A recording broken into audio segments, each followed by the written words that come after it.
What's up everybody, Jazz here and welcome back to the channel.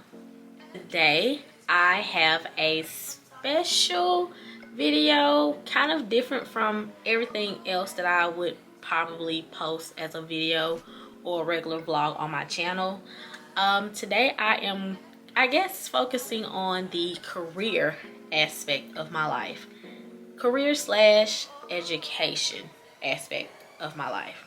Yeah, so let's go ahead and get into the video. Be specific about the licensing exam. I am getting ready to take my social work licensure exam, and I guess to be more specific, my master's of social work licensing exam. So before I get into any details about anything, make sure you subscribe to the channel and give this video a big thumbs up. So let's go ahead and get into it. So I first want to give y'all a little background about my education / career choice. Okay, so back in 2013 I began my undergraduate degree at Russ College in my hometown of Mississippi, and I graduated in 2017 with my bachelor's of social work degree. And then a little while later, after like getting sick and all that stuff, I was finally able to get back on track, and I attended Union University, and I actually did it remotely here in Germantown, but the main campus is actually in Jackson, Tennessee. But from there I earned my master's of social work degree. So that's the education portion. Now, yes, I did social work, and I know everybody hear about social work and they be like, you want to take people kid? Y'all cutting out folks' lights and stuff. Them folks ain't gonna ever see their kids again.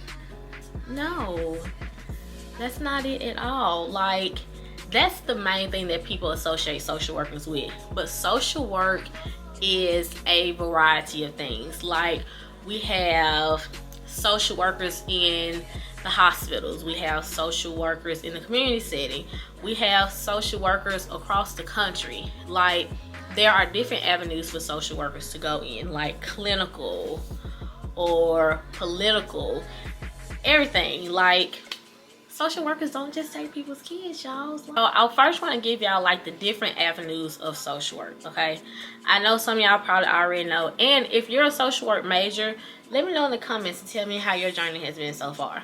But there are like 3 different levels of social work. Okay, you have the micro, you have the mezzo, and you have the macro. So first is the micro.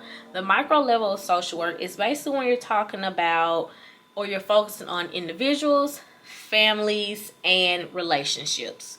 So it's very small. Not very small, but it's small.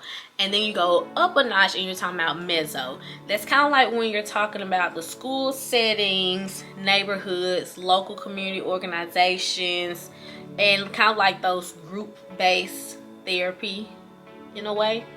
And then you have your macro, which is the big level, and that's when we're talking about healthcare systems, we're talking about policy, we're talking about law and legislation, we're also talking about like the political subsystems, and we're talking about the international associations. Okay, so my ultimate goal is to get to that macro level, but right now I'm kind of dibbling back and forth between micro and mezzo.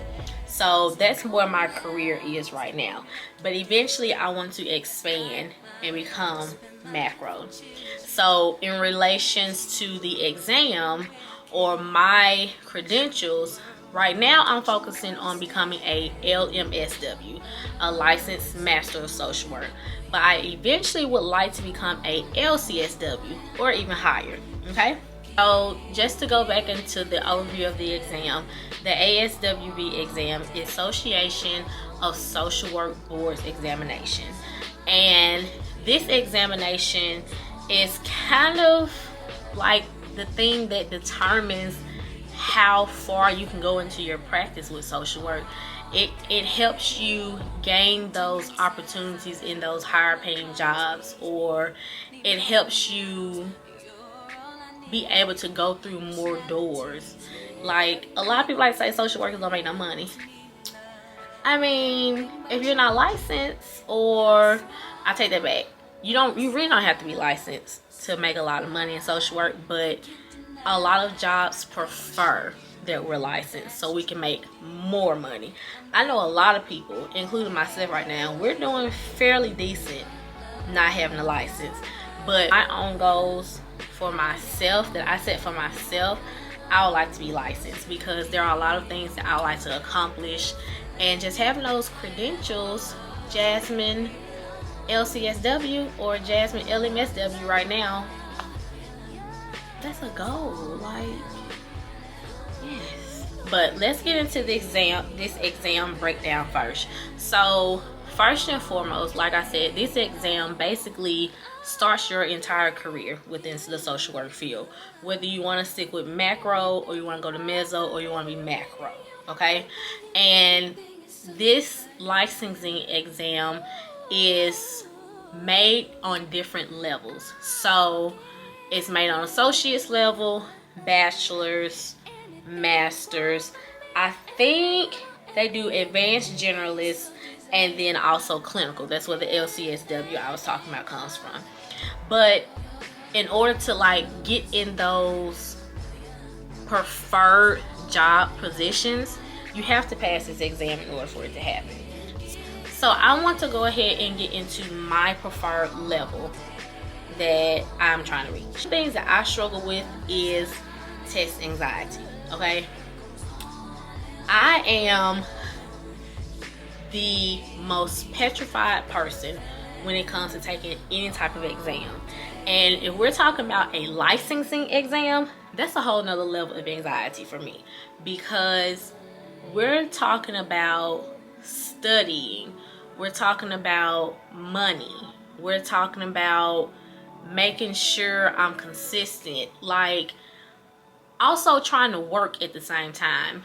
Like, I'm not one of those people that can just not work and focus solely on studying. Like, that's not an option for me. I have to work. And that's what kicks my anxiety in a little bit more. Like, I am the type of person, if y'all hear anything, that's my heat coming on.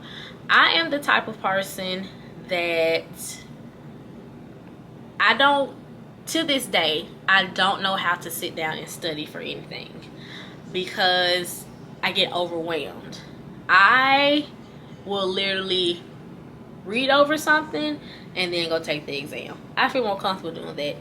But the fact that I'm talking about money, and I'm not talking about no little bit of money, like you have to pay money on top of money to take exams like this. So I just want to try and get over this little fear that I have, because this is a goal that I've been trying to reach for the longest.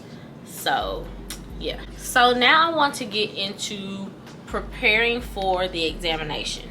So as a whole, in order to be qualified for the exam, you have to have some type of background in social work, or I think it's social science as a whole, in order to be qualified for the social work exam.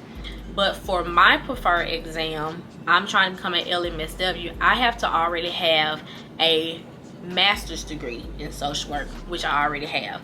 So that's the first thing. The second thing is getting ready to, oh, I forgot. So you can become a Lmsw, or you can also obtain your license on the bachelor's level.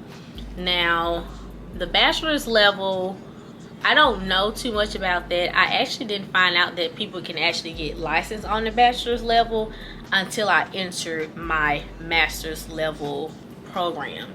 So if y'all want more information on LBSWs, let me know, and let me know in the comments and I can find out for y'all. But I'm solely kind of focusing on Lmsw, LCSW. So just to throw that out there. So to prepare for the Lmsw exam, the very first thing I have to do is submit my application for approval to take the licensure exam. So basically, when I complete the Lmsw packet, what it includes the Declaration of Citizenship, and it also includes a practitioner questionnaire profile type of thingy. and the background check. So all of that is composed in like the very first step of getting ready for the exam, and then you have to pay a fee in order for that process to be completed. After you complete that process is when you get into taking the exam. So once you're cleared from the board in the state that, and they're letting you know that you can take the exam, that's when you gain access to the website to sign up for a test. So there's the, what's the website called? It's called the Aswb website, if I'm not mistaken. But that is where you gain access to the different testing dates, and you also access the testing areas. So with me being in Memphis, there are actually quite a few local areas around me where I can go in a decent amount of distance and take the exam. So I actually got some recommendations from some colleagues of mine. So I'm actually going to pick the location that some of them took the test at, and they actually really liked the test. They liked that testing area, and they actually did very well. So I'm not sure if location plays a role into passing the exam, but in my mind, I'm going to say it does. So I'm going to go with it like that, okay? So let's talk about the master's exam components as a whole. So the exam is composed of 170 questions, but only 150 of those questions are going to be counted towards my pass or fail. And 20 questions, which are unknown, they're just 20 random questions, are going to be considered test questions for like the upcoming or the revision of the testing exams for the future purposes. In the master's exam, it has a total of 4 different components. So the first component is human development, diversity, and behavior in the environment. The next component is assessment and intervention planning. Then the next one is interventions with client/client systems. And then the last component is professional relationships, values, and ethics. Ethics. Like, I started undergrad learning about ethics. I went through graduate school learning about ethics. The NASW Code of Ethics is like painted in the back of my brain. That's how much we went over it. But I'm still gonna refresh, because every now and then things are revised. So I'm going to pull off my testing, all my study material that I have, to make sure I brush up on things that I know I'm kind of iffy on, and we're just gonna go from there. Also with the test, it is multiple choice, so it's kind of all answers are good answers, but you need to pick the best answer, which is stressful. So after I take the exam, I immediately know once I click that last question if I pass or fail. And that's another reason why I have test anxiety. You want me to sit there for 4 hours stressing just for me to click submit and find out right then and there if I pass or fail? Like, I'm not gonna down myself. I know I'm gonna pass, but it's just the fact that that screen is gonna be like, Jazz, you pass, Jazz, you fail. So I want to get into what happens after you pass the licensing exam. Once you finish the licensing exam and you pass, that's when a whole other whirlwind starts. Like, your journey to actually becoming a true licensed social worker, in my opinion, that's when that starts. So once you pass, you actually have to start what they call supervision hours. I know, like, for some people, some of my colleagues and some of my other friends that have to like take licensure exams, they can already start working towards their supervision hours.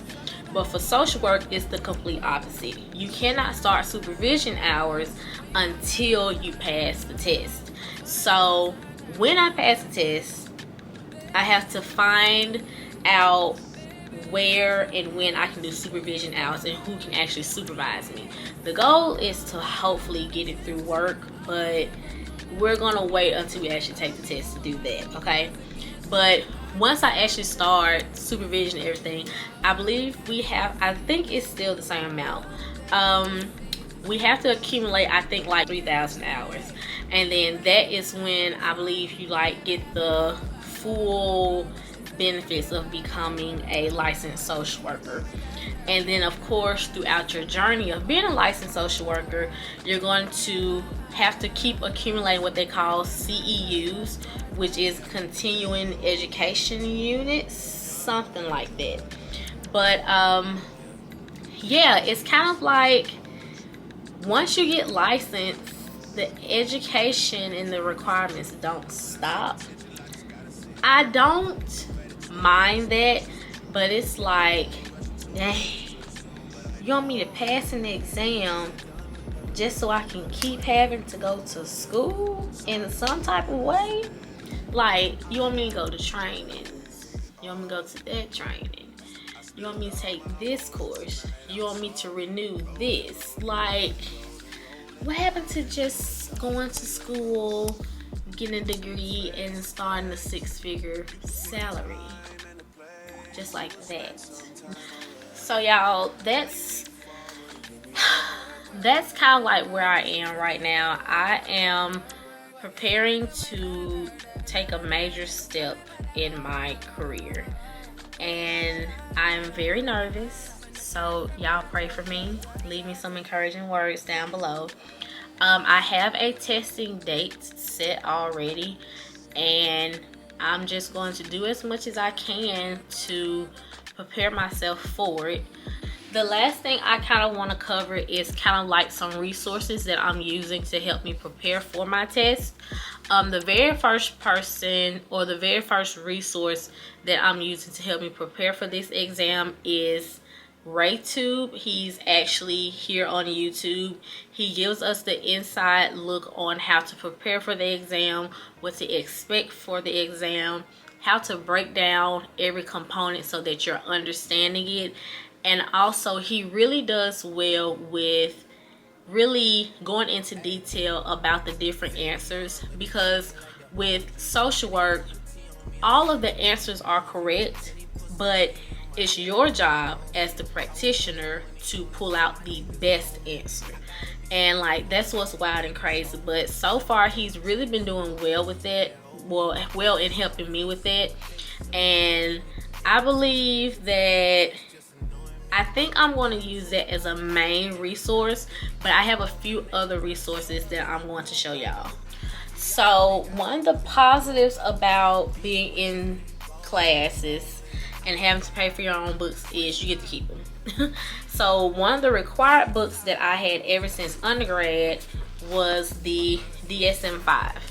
So the DSM-5, and I labeled it kind of like how they have, you know, the DSM-5 is basically a big book of mental health disorders and how to properly diagnose someone.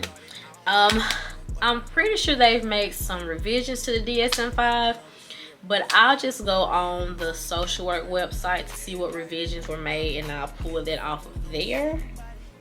The next book I have is the DSM-5 in Action. This book is basically a book that helps us understand the DSM-5. So the next thing I have is like my little own homemade folder. This is a lot of study material that someone from school let me use. I printed out like the ethical principles. Like, I have my code of ethics in here. All of this is from undergrad. I need to go and make sure I got everything, but yeah, my code of ethics over here, and then all of this right here is study material. So I have like the first thing of, I think it's called the Lmsw Boot Camp Exam Prep Book. I have that in here. I also have like an old copy of a practice exam. I think this is probably like from the older versions of the practice book that I currently have. But I just want to go through everything because there's no telling what questions are going to be what. And if I got the resource, I'm just going to use it. The last physical resource that I have was actually ordered off of Amazon the other day. And it is the Lmsw test prep material. This is the social work licensing master's practice test. This is the 170 question full length exam. This is the 3rd edition. So this book right here is basically the full practice test. It gives you the practice test and then the answers in the back. And then this set also came with like a DSM-5 overview, which is going to be very helpful. It basically pulls out some of the top disorders, tell you how they're being chosen as a diagnosis, and giving you the symptoms and that's, you know, related to those different disorders. Yeah, this seemed very interesting, so I basically got it for free, which is good. So I want to add that to my binder. That's a good brush up. And then the last thing is actually the Lmsw study guidebook. So this is the main thing I feel I need to have my head in, because just like RayTube, he explains the test on his channel. This book breaks down the entire test. It helps you identify what's your study habits or what you may need to change. It's getting you prepared to pick out those correct answers while they're in the mix of other correct answers. It gives you like a few considerations when studying. What else does it do? This is a practice test book. I mean, this is a whole practice test. And then at the back of the study guide, I have a practice test. I want to go through and see if they're the same exact practice test. But if they're not the same exact practice test, I'm definitely going to pay attention to those. But yeah, y'all, that brings us to the end of the video. I already have a testing date. I am going to be taking my exam on December the 16th. So I've already been studying. I'm just now able to sit down and bring this video to y'all. I'm not sure if this is going to go up before or after I take the exam. The goal, of course, is to have it up before I take the exam. But yeah, if you're a social worker and you're thinking about taking the exam, or you have already taken the exam, congratulations, by the way. Let me know y'all's experience. Let me know what you're using to study and help you prep for the exam. And let me know how y'all liking y'all social work career fields, okay? Because I'm trying to get where you are, okay? And I also want to do this video just kind of like an inspiration to make y'all get off y'all butts and go ahead and start studying, because I'm one of the last people that studies, okay? But when it's called for, I am going to get the job done, period. But yeah, y'all, that's the end. Make sure you give this video a big thumbs up. Let me know what y'all are doing to prepare for y'all's exams, even if it's not a social work exam. Let me know what y'all are getting ready to prepare for in the comments below. Make sure you give this video a big thumbs up, and also considering subscribing to the channel. It'll really help me out a lot. And send love and prayers. Hopefully we come out on top. We will come out on top. And I'll see y'all later. Peace.